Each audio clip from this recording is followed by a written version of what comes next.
I'm practicing as hard as, as possible. We've been dominating so much. Before the actual World Cup itself, Benji had set himself very high expectations. Benji Fichy. Si vous êtes de près ou de loin intéressé par le monde des jeux vidéo, ce nom ne doit pas vous être anodin. Benji Fichy a su s'imposer comme LE joueur de Fortnite. Ce que je veux dire, c'est que si tu demandes à quelqu'un pour lui qui est le joueur emblématique de Fortnite, dans la majorité des cas, on te sortira Benji Fichy. Ça s'explique de plusieurs façons. Déjà, il a des clips qui font partie des plus populaires. Nice. Nice. Oh my god! Oh my god! Benji Fichy! C'est un joueur qui n'a pas peur d'aller au combat, ce qui rend sa POV plus agréable à regarder qu'un joueur qui reste dans les buissons à camper.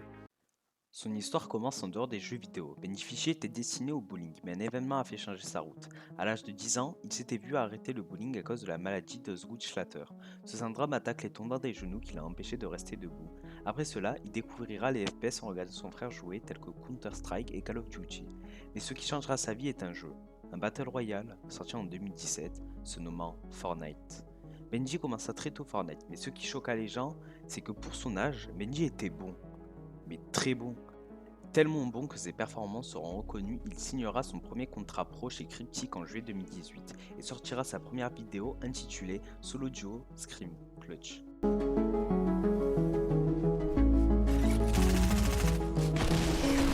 You're a god! You're a god! You're actually a god! You're a fucking god!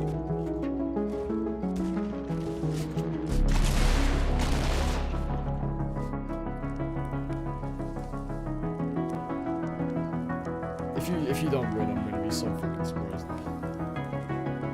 You have two? Let's go! Guys, you won that! Guys, you won that! How did you win that? How did you? Fortnite à ce moment-là était le jeu par référence, et comme Benji Fichy, des étoiles montantes étaient nées de ce jeu, des étoiles tellement étincelantes qu'elles sautaient du lot, et parmi ces étoiles, un certain Mongraal et Mr Savage venaient de voir le jour. C'est là qu'on découvrait sur une vidéo postée le 15 mars 2019, le trio Benji Fichy, Mongraal et Mr Savage pour la toute première fois.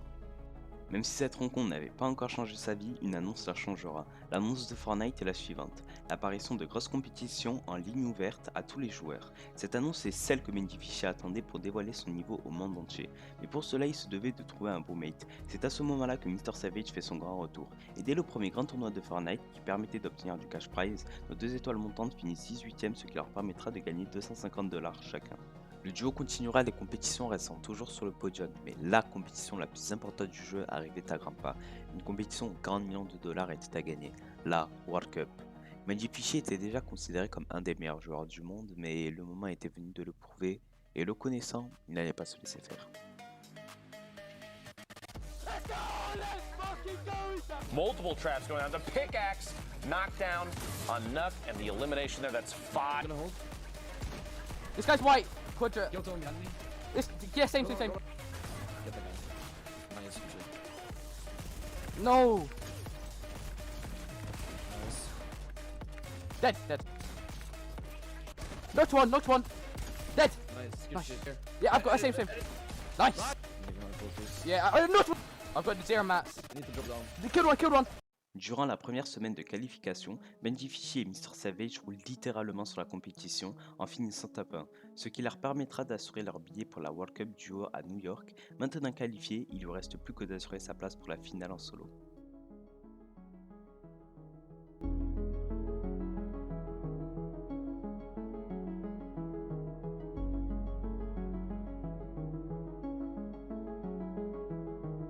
Comme tout le monde s'y attendait, Benji Fichy finit 3ème au cumul, ce qui lui permet de décrocher son billet pour la World Cup solo. Mais avant cette World Cup, voyant son niveau augmenter de manière exponentielle, une grande team e-sport nommée NRG a été intéressée par ce nouveau joueur. Voyant une occasion en or, Benji Fichy signa chez eux sans hésiter. Mais passons. La World Cup au regret de tout le monde n'a pas été un grand succès pour Benji Fichy, finissant 14ème en duo et top 25 en solo. Des performances certes très convenables, mais pas assez pour un joueur de son envergure. Rentré de la World Cup, Benji Fichy continuera de rester sur les podiums, continuant de montrer sa supériorité au monde entier. Mais on ressentait que quelque chose n'était pas passé. Cette World Cup, il avait toujours un travers de la gorge. Et au même moment, Fortnite annonça le plus grand changement de son jeu, le passage à un nouveau chapitre. 15 octobre 2019. passage au chapitre 2 de Fortnite. Pour cette occasion, les FNCS sont annoncés. Cet événement est celui que Benjifichi attendait. La deuxième plus grande compétition du jeu sur une nouvelle méta, rien de mieux pour un athlète d'avoir un nouveau terrain où performer. Cette compétition se déroulera en squad, ce qui signifie qu'une équipe devra être constituée de 4 joueurs. Benjifichi performera avec Wolfies, un joueur manette excellent en combat 1v1, Nate le français qui donnera toutes les actions à produire afin de se donner un maximum de chance de victoire, Benjifichi notre monstre sur pattes et Mongral, notre deuxième étoile montante. Une squad très effrayante au premier abord, mais dans le fond... Ah non, même dans le fond en fait c'est des monstres.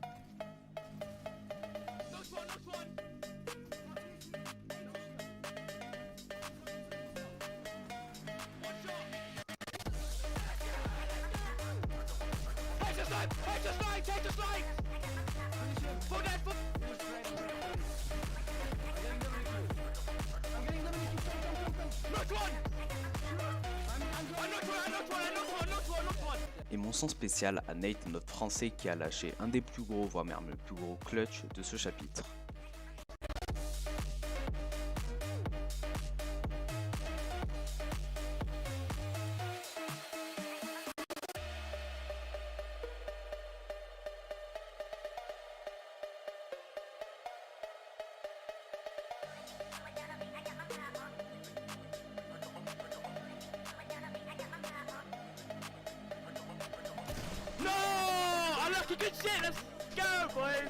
Notre squad finira deuxième en pochant avec eux 30 000 $.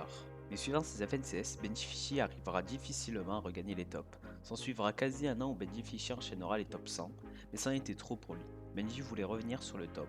Pour cela, à l'annonce d'une DreamHack Duo, il rejoindra son ancien mate Mr Savage pour traumatiser les lobbies. Sur les qualifications, il fera top 325, 785, puis top 12 en semi-finale. Maintenant qualifié, Benji le sait. Pour choquer les esprits, il faut un truc. À la fin de ces 3 heures de cup, la première place doit leur être destinée. Notre duo jouera la cup finissant premier, mais je ne vais pas vous faire de faux espoirs. Benjifichi s'amusait de moins en moins sur le jeu et ça se ressentait sur ses performances. Mais à ce moment-là, quelques temps avant, un autre jeu avait annoncé sa bêta publique. Je parle du FPS de Riot Games, Valorant. Valorant est un jeu FPS qui se joue en 5v5.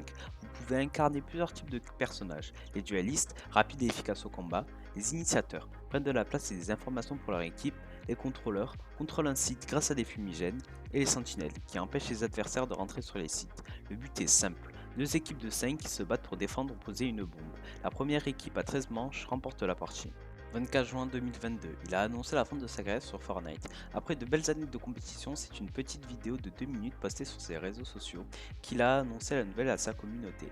Il explique brièvement qu'il n'aime plus autant Fortnite qu'avant et qu'il veut changer d'air, en se dirigeant vers un autre jeu sur lequel il prend plus de plaisir à jouer.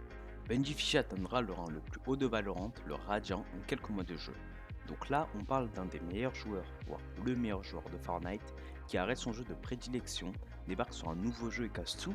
Mais si vous l'avez oublié, Benjifichi à ce moment-là était toujours en contrat chez NRG. Et pour prouver sa valeur, il participera à une LAN non officielle, la Fragomatic. Durant cette LAN, NRG finiront second en pochant tout de même avec eux 750 $.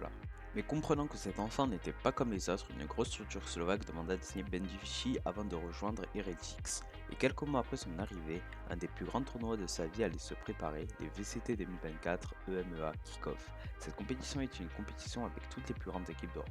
Heretics se hisseront en finale, et le but est simple, la première équipe qui remportera 3 maps gagnera la compétition. Secure the round. Rien's with another, a 2 versus 2. But time is of the essence for this squad, and they're down to the 1v1. Rien's with the reveal. He doesn't need a peek. He goes out. The time is low, but it's halved already. But never mind. Not enough on the clock. Last one standing with 10 health. Good start, good resurgence. Great at declaring their own positions. That we've seen the Util catch up though. The Hawk maybe was just paid because instead the Caesar's combo seems to have just disappeared. Heretics really struggling right now, but Miniboo maybe he can value now that he's known. They look for Miniboo and get it. But he's got the stinger in this round. Round goes Martin for his first Magnum on the but it might be a little too late. A whole squad to take down, and they're coming, blitzing into the angle, losing every fight. HP is low, Magnum's the cave. He's only got 1 health. The snake fight might was on the site. It's only Benjifichi left, and he'll get one at the time. Another clutch needed. Miniboo's position might not be expected. Smoke going down, but the drop will be heard. They're already onto the defuse, sticking it pretty much all of the way, halfway done. That's all they really needed, and Shin will be there to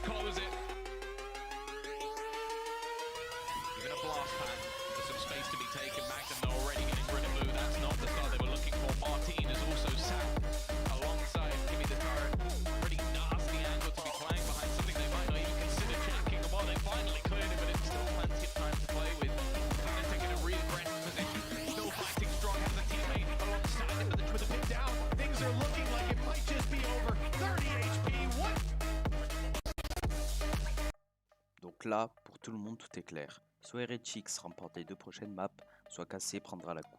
Instead, staying on the site. Up top, Narrate has not spotted the player below him, so Benji's good to go. Finding another on Tamazi before Magnum steps up, but he's got so much more to do and falls. Dangers, the rifle and Benji. Rianz has done the same, but he's a quantifiable factor. They knew that he was at the back site. They still know it, and there's no way out for Rianz. He's going to fight his way through. The peek around the back. Oh, he's got the reload off on time, but the shots don't quite land. Now isn't going to find anything, and Eric's Kuhn straight off this. They're just looking to try and take out one of these controllers. In fact, they can't Shin. They've just popped every ult they had to try and get this one, and it looks like it's worked. So many kills going their way. Okay. A double nade kill. Oh, somehow looking workable. Even still, though, it's not going to be easy. Oh, not with Narrate around. That flash from Martine! Into the waiting hands of Tamazi, neither of which win their fight, so it's all onto him. An ace needed by Shin, his third already secured. Low HP on Benji Fishy. It's doable for this young gun. He's swinging, and a beautiful headshot. Just 10 HP between him and an 11th round for KC. Not good night just yet. In fact, they don't know he's there. Oh my. Popped. And he was hoping to try and find something, and he goes Kills away. Narrate might just have them in the bag. He's walked up, the smoke fades, and so too does all hope for Heretics. Carmine Corp. Bon. Heretics se sont inclinés face au génie français. Mais ce n'est que le début dans cette scène e-sport Valorant pour Benji Fishy. Bientôt les Worlds à Madrid. Nous verrons si ce monstre pourra nous faire rêver.